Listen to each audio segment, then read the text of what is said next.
Welcome to Doba Tutorial. Today we will talk about the dashboard. First, log into your retailer account.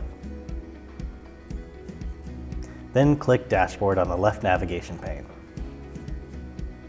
Here you will find a summary of all the important aspects of your dropshipping business on Doba. On the top, you may find the latest notification from Doba. Here you will find your pricing plan symbol and the number of stores you have connected to Doba. Click on the number. You will enter the stores page to manage or configure them.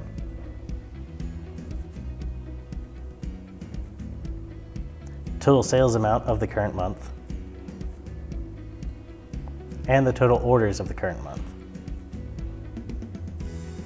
Here you'll find the product's updates information, the number of updates of different types, price, inventory, status, and the new variants. You may click these numbers to enter the updated info page and check the updated details. Then you may need to update the respective products in your store as well, and take actions if necessary, such as taking the product off the shelf if it isn't available anymore. Here is your purchase orders summary section.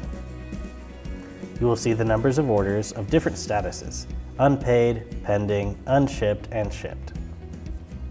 You may click these numbers to enter the purchase orders page and check the details of the orders and take actions if necessary, such as canceling the order if you don't want it anymore. Down here you will find your sales report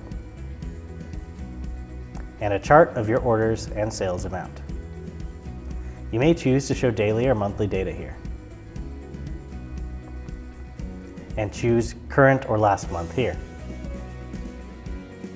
On the right corner, you may choose to show the data of a specific store from a specific platform. The dashboard is your command center, so please come back here constantly to check your business status, make arrangements, take action, and make your dropshipping business more successful. That's all for today. Thank you for watching. If you like this tutorial video, subscribe for more.